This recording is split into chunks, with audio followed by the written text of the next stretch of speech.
Сәлеметсіз бе, апай?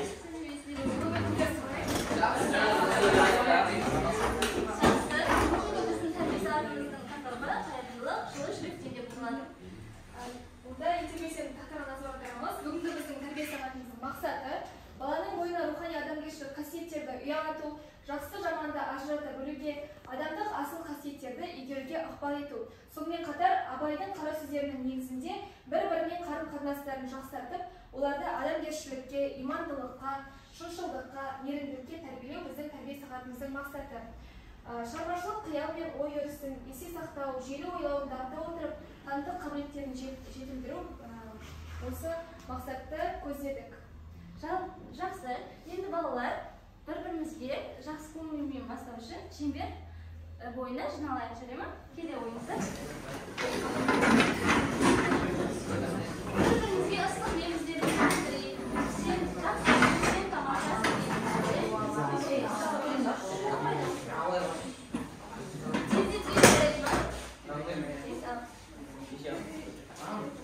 Ал мен бастайын, ал жол, сен күн өте кереметсің. Бүгін тәрбие сағатты жақсы көңіл күйде аяқтауыңа тілектеспін. Рахмет, бек асыл, сен бүгін өте әдемі болып тұрсың және өзіңе бүгінгі сәттілік тілеймін. Апай, бүгін өте андай күшті болып тұрсың ше.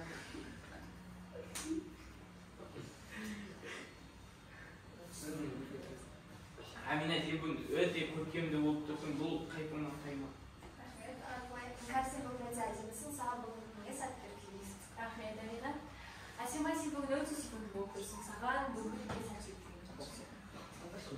Аяжан, сен бүгін өте сабаққа белсенді түрде қатысып, осы сабақты белсенді түрде өткізіп шығуыңа тілектеспін. Рахмет.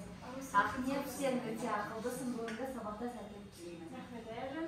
Ақзере, ешқандай қысылмай бүгінгі аш сабаққа белсенді қатысты. Рахмет. Аққұда, сен бүгінгі шашылуын өзіңе қатты жарасып тұр. Рахмет, Ақзере. Ертең бүгінгі ашық сабақ тәрбие сағатымыз сен үшін керемет көңіл күйде өтсін. Әйгерім, сен бүгін сабақта жақсы көңіл күйде өтуің керексің. Ажар, бүгінгі сабағың жақсылыққа жұмыс етіп болды.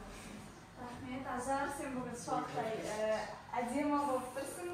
Сабақты белсенді өткізуіңе тілектеспін. Рахмет, Аяжан. Осы қалпыңнан тайма. Апай, сіз бүгін гүлді және құлпық тұрсыз және бүгінгі сабақты 100%-дай толықтай жақсы өтуіңізге тілектеспін. Рахмет, бүгін сен сабақта ұқыпты болып тұрсың. Сабақта да өмірде де биік шыңдарды бағындырасың деген сенімдемін. Апай, бүгінгі сабағымызға сәттілік тілеймін. Рахмет, жандарым, сендерге де бүгінгі сабаққа сәттілік тілеймін.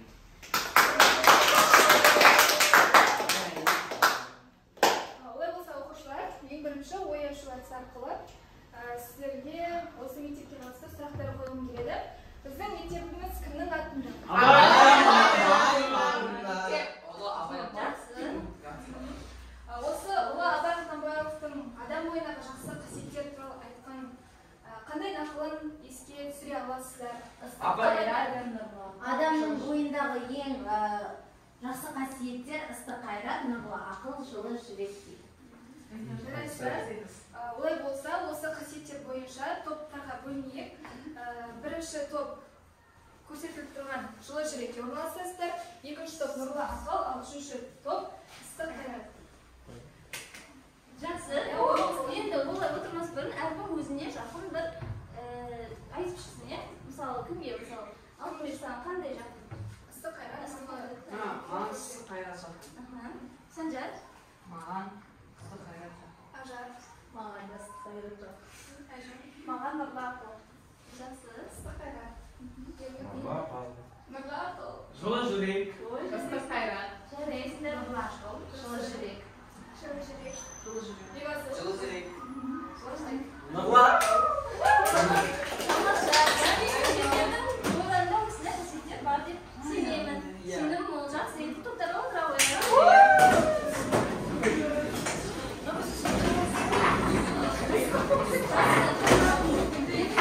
Сіздерге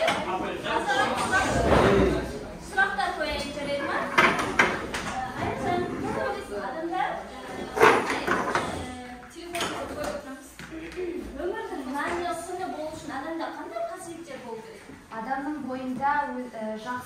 қасиеттер адамдық құндылықтар болуы қажет. Жақсы, жарайсың. Және де келесі сұрағымыз біздің сендердің осы бойларында осы қасиеттер табылады ма? Жақсы. Яғни біз сол қасиеттерді адамға жақсы атқаруға іс-әрекет жасаймыз, иә? Жақсы. Осылардың ішінде жалпы сіздер атаған қасиеттердің ішінде адамға ең қажетті қандай қасиеттер деп санайсыздар? Адамгершілік. Қайырымдылық, әділдік. Қайырымдылық. Шынайылық. Адалдық. Адамгершілік қой ең бастысы. Қайырымды болу ма? Иә. Жоқ, тек қана жүрегі адам қайырымды болады. Тағы? Қарапайым болу, қайырымды болу қарапайым ғана емес, бірақ сол қарапайым ғана емес, әркімнің қолынан келе бермейді. Жылы жүрек тобындағы оқушылардан қайырымдылықты кез келген адам жасай алады ма? Менің ойымша қайырымдылық көрген адам жасай алады. Қайырымдылықты тек жүрегін тиманы бар, жүрегін тияты бар адамдар ғана жасай алады. Абылай? Ыстық қайраттылыққа кім жауап береді?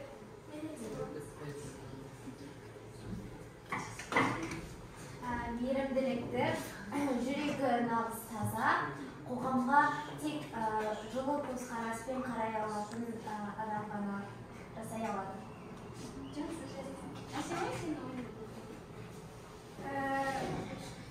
Менің ойымша қайырымды болу тек жүрегі жылы адамның ғана қолынан Жарайсың, жақсы.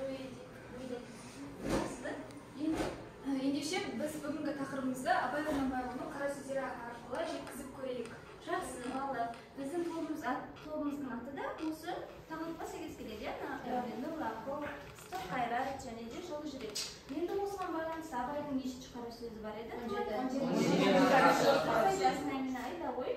Жалпы 17-ші қара сөзі не айтылады? Абайдың 17-ші қара сөзінде қайрат, ақыл және жүрек үшеуінің диалогынан тұрады. Ол қайрат, ақыл, жүрек үшеуі адам өмірінде өздерінің орны ерекше екендігін әркім жүрек өзінің бірінші орнына қояды, қайрат әркім өзінің бірінші орнына қояды да осылай бір-біріне таласып сөзге келісе алмайды.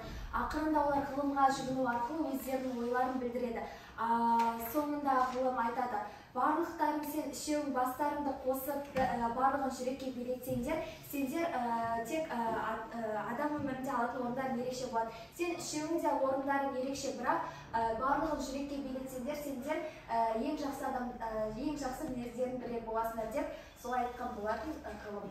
Жақсы, жарайсыздар. Яғни барлығын жылы жүрек билесе, бәрі орнымен болады екен, иә? Жақсы. Күштің өзі күш деген секілді, жылы жүрек, нұрлы ақыл, ыстық қайрат үшеуі біріксе, бір күш болады екен, иә? Келесі біз мейірімділік туралы өсиет әңгімеге назар аударайық. Өзіңіз оқып беріңіз. Саудагер айналаны бақылап терезеге ұзақ қарап тұрды. Осы сәтте дүкенге сүйкімді бүлдіршін кіріп келіп, сөредегі заттарға көз жүгіртті. Қаздай тізілген моншақтарды көргенде көздері жайнай түсті. Арада біраз уақыт өткен соң қолын созып, көгілдір артықтан жасалған моншақты нұсқады. Мұны әпкеме сыйлағым келеді. Оны маған гүл суреті бар қағазға орап бересіз бе? Деп сұрады бүлдіршін. Саудагер көзі жәудіреген бүлдіршіннің ақшасы бар екеніне күмән танытты. Сенің қанша ақшаң бар? Деп сұрады. Бүлдіршін қалтасынан ақша ораған орамалын алып, үстелдің үстіне бірнеше тиын қойды. Бұл жете ме? Деп сұрады. Даусынан үміт оты ұшқындай түсті. Бүлдіршін ұсынған ақша моншақтың қорабына да жетпейтін еді. Білесіз бе, мен сүйікті әпкеме сыйлық жасағым келеді. Әпкем анамыз қайтыс болғалы бізге қарайлап келеді. Жақсы. Осы шығарма, яғни бұл оқиғаның ары қарай жалғасы, және бүлдіршіннің анасының қайтыс болып әпкесін ойлағанын біліп, саудагер оған мейірімділік танытып, оған не істейді? Оған тегін береді. Сондай ана қыз мәз болып үйіне барып, әпкесіне ол сыйлайды, және сыйлықты. Ал әпкесі оны не істейді? Құлыным-ау, бұның сен бұны қайдан жақтың? Бұған сенің ақшаң жоқ қой, неге бөтен біреудің затын рұқсат саласың дейді. Сонда саудагер оған, мен сатып алдым, саудагер бұны мен берген түйме мен азғантай неге тиынға алдым дейді. Оған бұл қымбат тұрады ғой деп, оны иесіне қайтармақ мақсатпен саудагерге қайта оралады. Қайталаған кезінде саудагер, бұны біз ала алмаймыз, бұл қымбат түрде, сіңлім бұны шылтасып алған болар деп жағдай түсіндіреді. Сонда саудагер не істейді? Болар мен сіңліңіздің ниетіне қарапайымдылығына және де сізге деген бауырмал мінезіне қарап бердім дейді, иә? Жақсы. Енді бұл неден қандай ой түйдік? Bir ауыз сөзін айтып кетсек? Bir söylemen. Ақылы айтамын.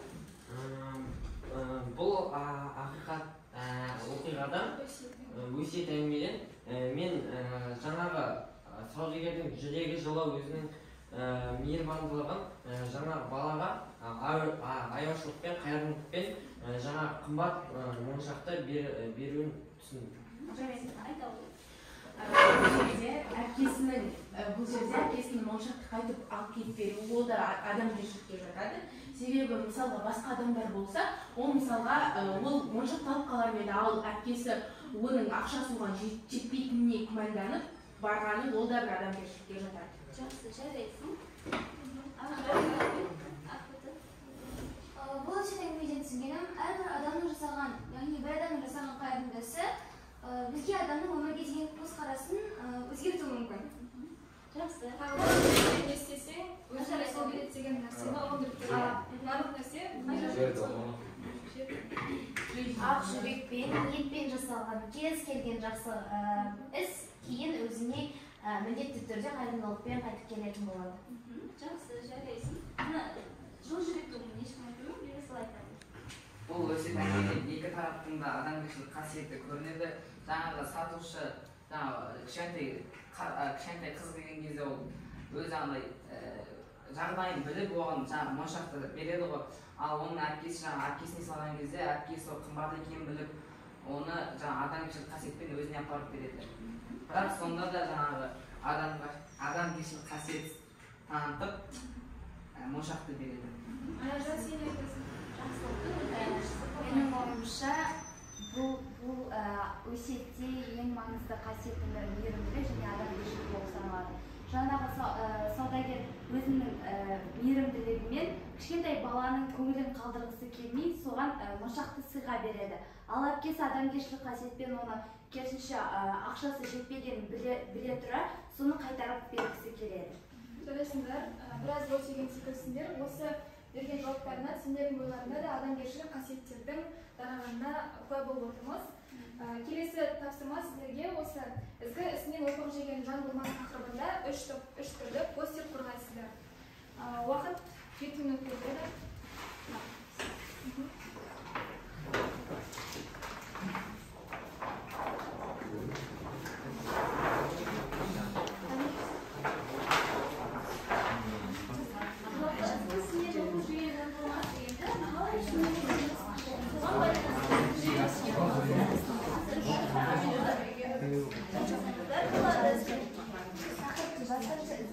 Ізгі ісінен опық жеген жан болмас.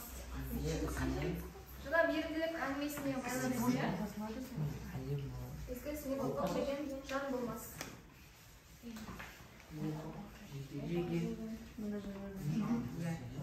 Постер құрылған кезде әрбір топ мүшесі сөйлеуге дайын көрінеді.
Топ бірінші бітер екен.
бірінші болып аяқтап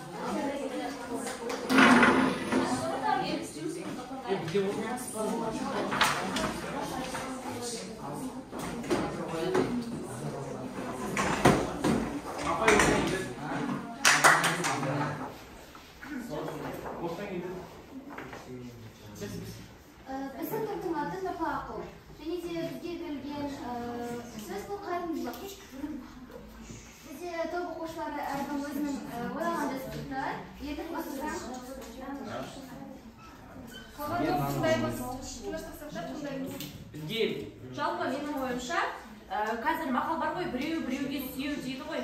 Қазір көптеген қайырымдылық қорлары, адамға көмектесетін көптеген блогерлер де адамдарға көмек қылуға қор ашады. Сол себептен бұның өзі қайырымдылық деп ойлаймын. Бірақ кей жағдайлар бар, қайырымдылықты дұрыс емес түсінетіндер, яғни біреуге көмектесеміз деп алып, сол ақшаны жиналған қорды өзіне алатын адамдар да бар. Бірақ ол әртүрлі жағдайға, яғни күнә болады деп ойлаймын. Біреуге жақсылық қылса, қайтарымын күтпеу керек, және Алла алдында ашады деп айтады. Бізде берілген тақырып қайырымдылық болғандықтан біз көптеген мақалдар жаздық. Кең болсаң, кем болмайсың деген. Бұл мақалдың негізгі ой, егер сен өзіңнің барыңды беріп қайырымды болсаң, ешкім саған жаман көзбен қарап, ешкім сені жақтаспай қарамайды. Және де осы біздің мектепте атсалысып отырған асылтас қоры да сол қайырымдылық қорына жатады. Ізгі ісінен опық жеген жан болмас деген тақырыпты мен өзім былай түсінемін. Қазіргі таңда айтады ғой, мысалға егер де бір жақсылық жасасақ, өмір алған кезде ол жақсылық бізге қайтадан өзімізге келеді. Ал егер де мысалы біз бір адамға жамандық жасасақ, мүмкін сол адамнан болмасын, бізге басқа адамнан да жамандық келеді. Мен бұны солай түсінемін. Және қазіргі таңда қайырымдылық жасайтын қорлар өте көп, оның бірі Харекет қоры. Және де айта кететін болсақ, бір ғана кішкентай ғана тиын тебеннің өзі бір отбасының өмірін түбегейлі өзгертіп жіберуі мүмкін. Сондықтан да біз әрдайым қайырымды болып, адамдарға көмектесіп жүретін болсақ, ол міндетті түрде өз алдымызға келеді. Және бірақ та ондай нәрселерді күтпеу керек, және де ондай нәрселерді жасырын ұстау керек деп ойлаймын. Енді негізгі біздің айтқымыз келген ойымыз бұл қайырымдылық жасаған адам ізгі ісінен опық жеген адам жан деген жан болмас деген. Осыған байланысты әрбір жасаған ісің өзіңе қайтып 10 есе жақсы болып келеді.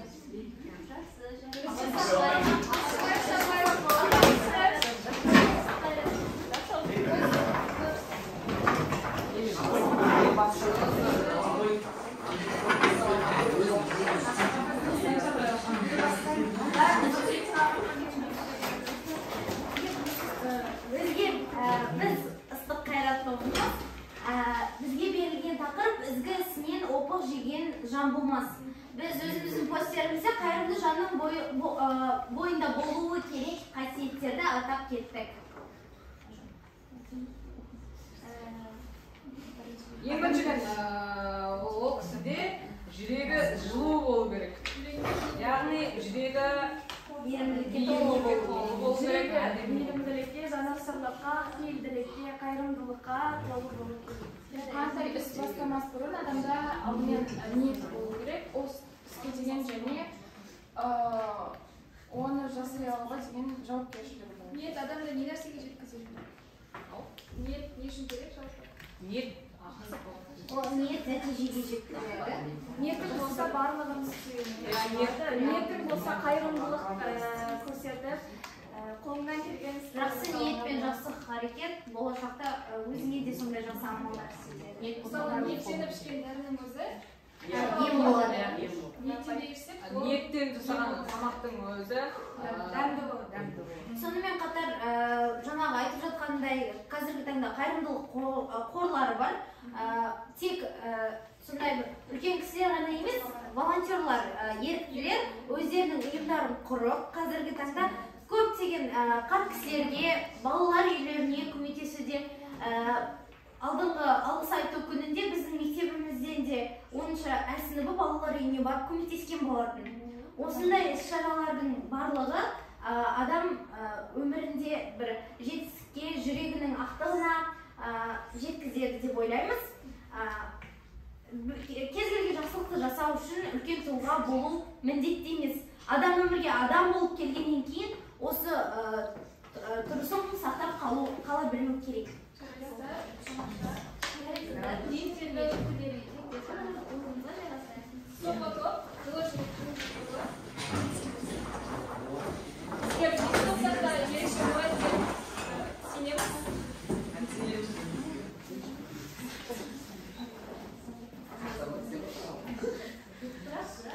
Бізге берілген тақырып ізгісінен опық жеген жан болмас. Біз жылы жүрек тобы ең бірінші ізгісінен опық жеген жан болмас бұл тақырып келгенде біздің ойымызға бірден келгені біреуге не істесең алдыңнан сол келер деген. Қандай жақсылық жасасаң да ол бір күн болмаса да адамнан болмаса Алладан мың еселеніп қайтаратыны ол сөзсіз әрі анық нәрсе. Мысалға тек қайырымдылық жасау тек іспен бір немен ғана ниетпен ғана шектелмейді, жүректен айтқасы жүрекке жетеді демекші. Жылы сөздер айту арқылы адамға бір жақсылық жасаудың өзі бір жақсы іс. Және де бізде жылы жүрек тобы ізгі ісінен опық жеген жан болмас деген тақырыпқа байланысты ізгі іс жүрек ісі деп түсінеміз. Және де осы тақырыпқа сай біз қайырымдылық қорларын айта кетсек, бізде Қазақстанда Аманат қайырымдылық қоры және де сәбилер сынды қайырымдылық қорлары өте көп. Біз мысалы айтсам, қазіргі таңда біздің өзіміздің оқып жүрген мектебімізге Дулат Ташсеки өзінің Асылтас қорымен бізге неше түрлі көмектер, өзінің неше түрлі мерекелер жасап, біздің балаларға жақсылыққа жақсылық әр кісінің ісі, жамандыққа жақсылық ер кісінің ісі дегендей, біздің жақсылыққа жақсылықпен біз жауап қайтара білуіміз керек. Ал саған біреу жамандық жасаса, оны сен керісінше сол сияқты жамандықпен қайтару ол міндетті емес. Сен оған жақсылықпен, жақсы көзқараспен қарауың қажет. Және де Харекет қайырымдылық қоры, ол Харекет қайырымдылық қорының оның миссиясы өмірдің сынағына ұшыраған мүгедек, көп балалы және жаңағы сондай жетімдерге баспана сыйлау. Харекет қайырымдылық қоры 4 жылдың ішінде 500 баспана сыйлап, 2000 баланы үйді болған. Және тек қана қорлар емес, жаңағы өзіміз көріп жүрген күнделікті блогерлерде жаңағы дүниенің қиыншылығына ұшыраған сондай кісілерге өздері оқырмандарынан бір жақсылық сыйлайды. Жақсы, жарайсыңдар. Болашақта сендер де сондай жақсылық, үлкен жақсылық. Басыңа іште жақсы адам көмек етеді, жаман адам күліп кетеді деймін. Жылы жүрек тобы өзге топтарға қараған кезде енді шын айту керек, жан-жақты ауқымды өмірлік мысалдармен дәлелдеп жылы жүректің нағыз ел көзін көрсеткен екен. Жақсы. Кері байланыс берсек, сізге қай топтың осы көз қоғамында бір-бірімізді бағаланып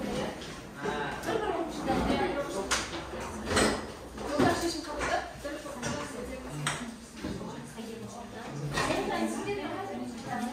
екі жұлдыз бір тірек атып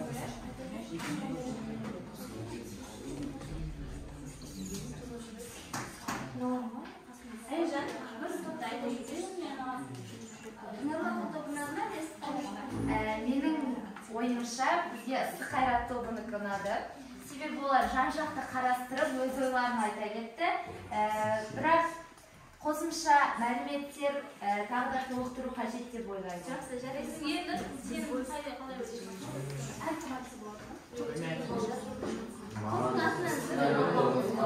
Қайрат тобының несі ұнады?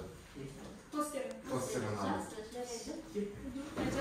Маған жылы жүрек тобының постері ұнады. Себебі олар осы тақырыпты ашып және өмірді мысалмен шынайы қызықты түрде көрсете білді. Жақсы. Барлықтарының постерін өте керемет. Сендерді жылы жүректі иесі етуіне сенімім мол. Соған байланысты қазір қайырымдылыққа байланысты кішкене қысқа метражды видеомызды көре кетсек. Yana sal қарауға.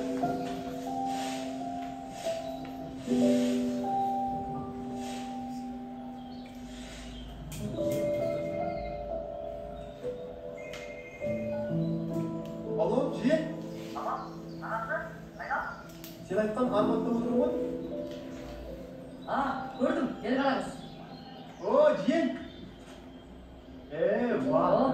Жақсы, қалайсыз? Қалай жиен? Жақсы. Тәуішілік болып кетіпсің ғой? Қап-қара болып мен сияқты. Отыршы. Өсіп жатырмын. Қалай? Әпкем жезделетін жағдайлар жақсы ма? Жақсы. Мағаш, қыдырамыз ба? Қыдырғанда айлық алғанда бір жақсылап қыдыртамын сені, иә? Жиен, иә? Уайымдамасаңшы. Менде ақша жеткілікті. Оның үстіне қонақсыз. Ой, рахмет. Сен ақшаны қайдан алып жүрсің?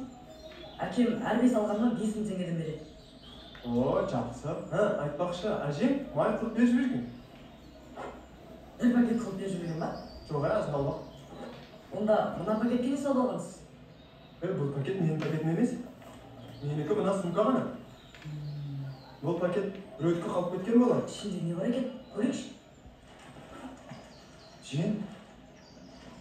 Мынау не? Жиен? Өй, ішіне бір тамақ салып қой. О, апанікі болар, түскі астан қалған тамақ шығар. Ұят болар. Орнына қойып қоямын.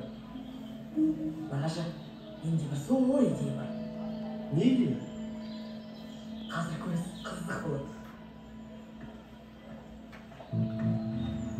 Жиен?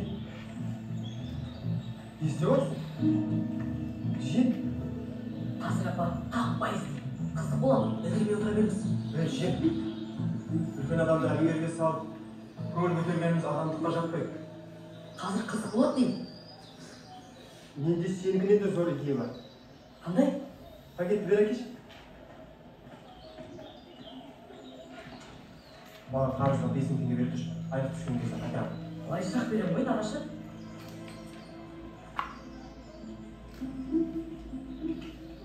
Міне. Менде 3000 теңге бар екен. Айлыққа дейін бір мәнісі болар. Барлығын саған сылайын. Неге ішіне салып жатсыз? Қазір қызық болады. Қой, апа келеді. Көрінбейтін жерге тұрар берейік. Жүр. Жарайды.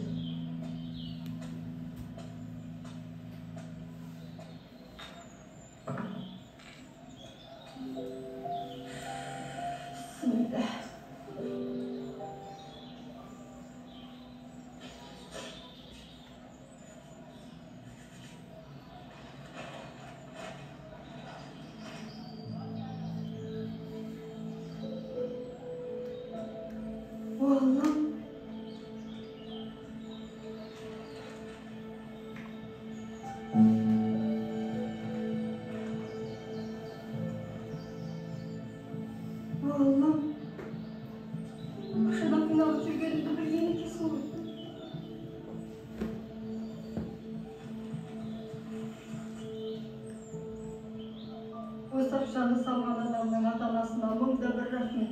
Нұрыңды жаудыра гөр, Аллам, сол отбасыға.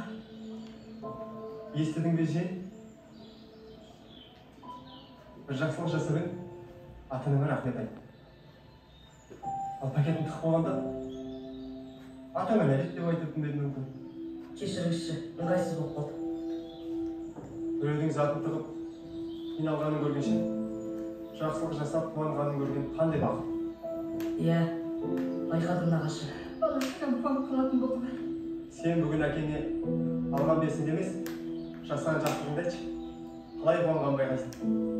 Міндетті түрде айтамын нағашы. Жүр кеттік. Жиен, жақсылық жасау үшін міндетті түрде байымы шарт емес. Мейірімді болсаң жеткілікті. Мысалы біреуге жылы сөйлеп, үлкен. Жақсы, бұл енді бұл өте жүрекке тиетін видео екен, иә? Бұл видеодан не түсіндік? Айттық, да?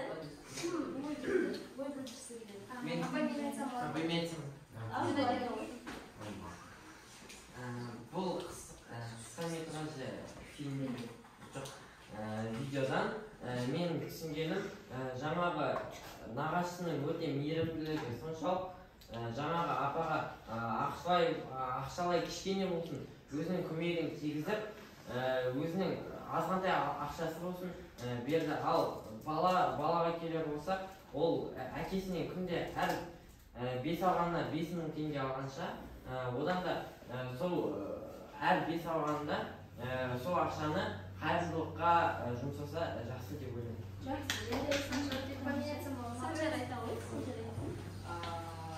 Жаңағы баланың нағашысының жүрегі жылылығы соншалық адамдарға көмектесіп, олардың разылығын алды. Яғни жаңағындай оны жылатып жүріп, жамандық жасап жылатқанның орнына ол өзіне бір сауап жинап қалды.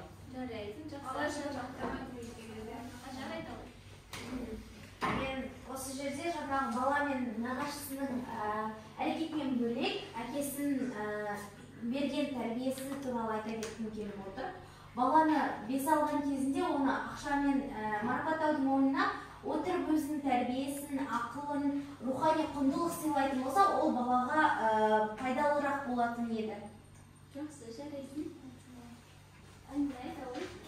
Бұл қысқа метражды фильмді көре отырып мен түсінгенім, жақсылық жасау, қайырымдылық жасау тек уақытпен, жаспен ғана шектелмейді.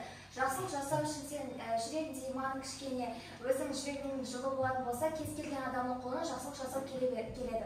Жақсылық жасау үшін тек қана бай болып, ақшаны тасып қана жақсылық жасамайсың. Егер де сен қолыңда кішкене бір 100 теңгенің өзін садақа ретінде берсең, ол Алладан екі еселеніп қайтуы мүмкін. Мен осы қысқа метражды фильмнен түсінгенім, жаңағы айтылып өткен тақырып ізгі ісінен оқып жүрген жан болмас дегендей, ешкім өзінің жақсы ісінен ешқашан да жақсылық жасағанына өкінбейді, және де жамандық жасайтын болса, керісінше ол адамның алғыс алмауы мүмкін. Жақсы, жарайсың. Жалпы барлықтарың өте жақсы ойда қалыптасқан екенсіңдер, иә? Жақсы, ары қарай. Ары қарай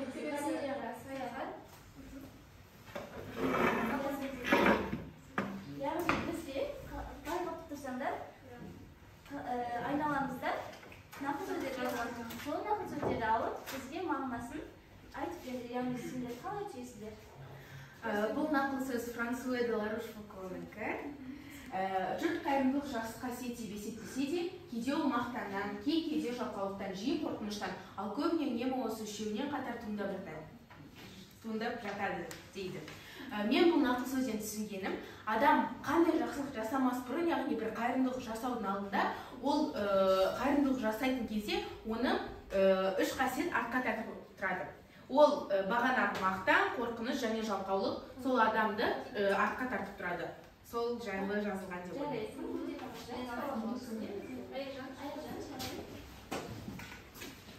Бес нақыл сөздің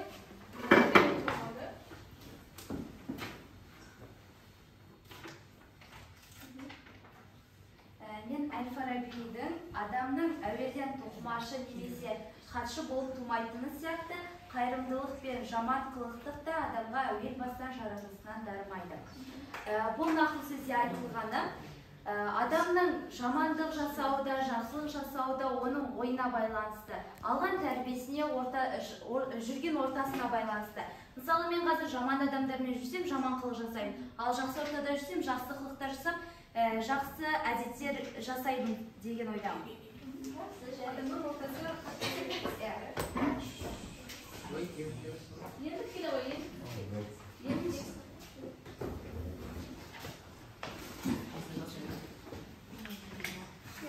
Мен өзім Толстойскийдің адам ақылды, әділ, батылда, қайырымды болуға тиіс.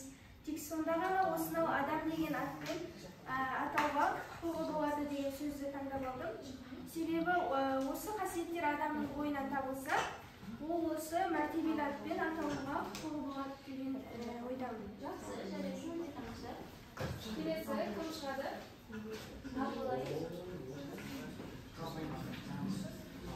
Еді соңсын сен аласың.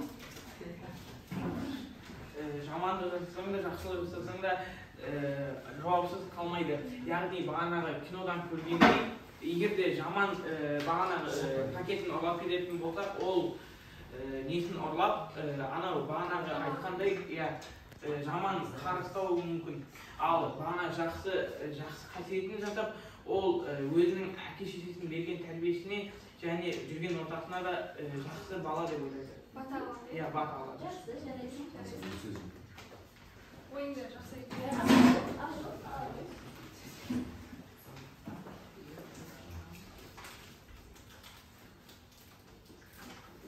Ерлік әдетте жұмсақ мінезді серік етеді. Сондықтан ер жүрек адам қайырымдылық жасауға басқадан гөрі қабілетті келеді. Николай Щелгонов. Бұл нақты сөзден түсінгенім, әркім жақсылық жасай алады, бірақ оған қайырымды және мейірман адам өзінің жақсылығын асырып, түрлі жақсы істер, қайырымды істер жасай алады деп ойлаймын. Жақсы, туралы ойымыз жақсы екен. Тамаша. Енді және ақталып кеткен Серқалиева ретінде Серқалиева біздің мектептің түлегі ақын. Және де осы мектепте мейірімді болайықшы балаларға деген өлең бар екен. Осы өлеңді білетіндер бар ма? Иә. Айта қойыңдар. Кажене Абылай бүгін өте белсенді, жарайсың. Көктем етіп көркейтпеген маңайын, көріп жүрміз өтпешілдің талайын, өшігуді қояйықшы өзгеге, мейірімді болайықшы ағайын, көк нөсерін көректі де жауындар, көл мен селді селекті де дауылдар, пенделікті билікпен тарылтпай, мейірімді болайықшы бауырлар. Болашаққа қол ұстасып барайық, ақиқаттың ауылын іздеп табайық. Кішірейіп кетпес ғазиз басымыз, кішіпейіл болайықшы ағайын. Ел болғанмен емеспіз ғой онша көп, сонда дағы бөлінумен шаршабек. Өзімізге қалайтұғын нәрсені тілейікші, өзгеге де болса деп.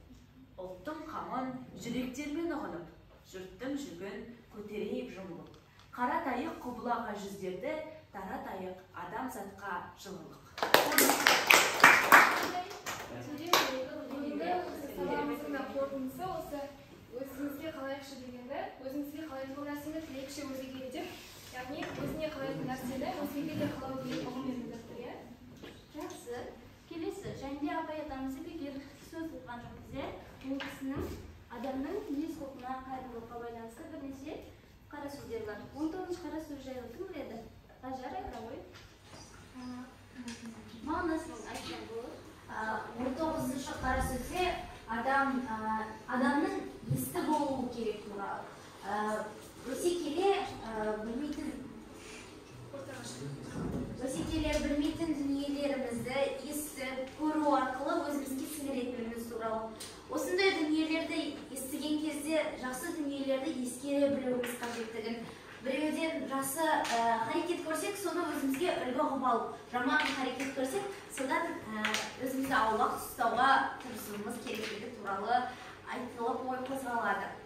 Жақсы, тамаша. Келесі бізде 14-ші қара сөз. 14-ші қара сөз туралы ойыңыз айта ғой.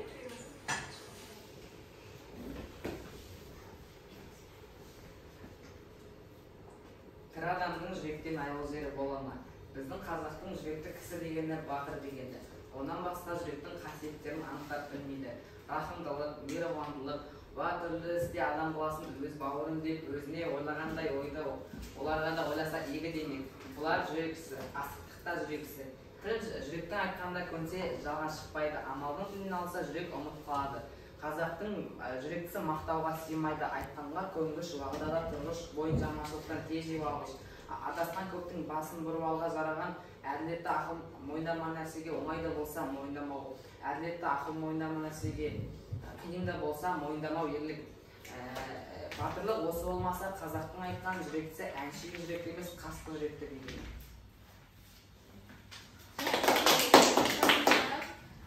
Тамаша, жарайсың деп айтып. Енді бізде 9-шы қара сөзінде айта ғой,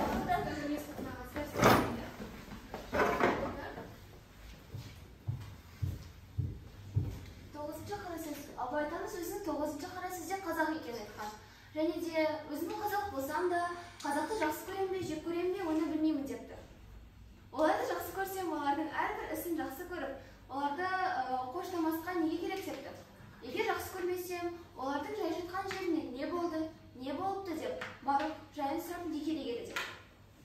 Және де осы сөздер арқылы Абай атамыз өзінің мейірімділік, қайырымдылық өзінің жан дүниесінен және де ұлтжандықтан басталатынын айтқан. Жақсы, жарайсың.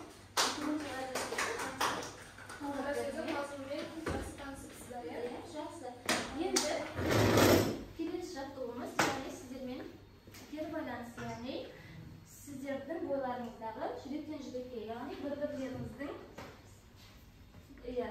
бірнеше карточкалар арқылы сіздерге өздеріңіздің бойларыңызға керек қасиетті таңдап алыңыздар. Біздің қолымызда 3 түрлі карточка тұр.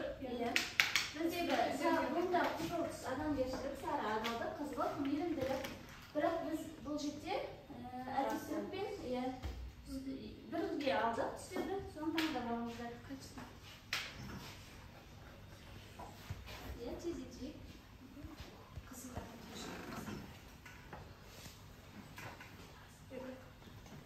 Жақсы. Келесі тұрады. Бір ғана түсті таңдаса да болады. Жақсы. Жалпы осы әдептілік болсын, қайырымдылық болсын, сіздердің бойыңызда бар екеніне сенім бол. Осы уақытқа дейінгі сабақтарда да сіздердің жалпы жақсы сынып екендеріңізді байқадық. Жақсы, енді бір әдемі поштасы болсын, қорытынды болсын, жақсы бір өлең айтайық. Жақсы деп аталады. Білесіз бе? Жақсы, мұнда бастайық. Қолмен айтамыз, иә? Барлық орнымыздан тұрайық.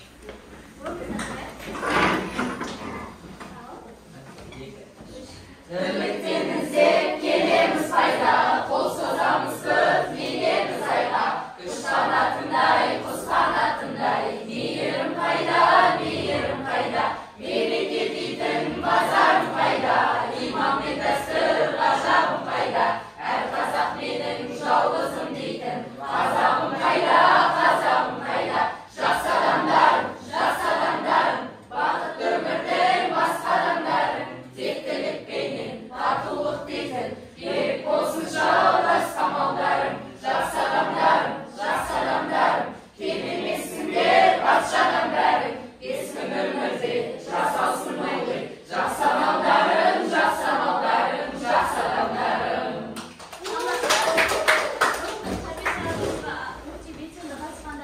Сіздерге көп рахмет. Сау болыңыздар. Сау болыңыздар.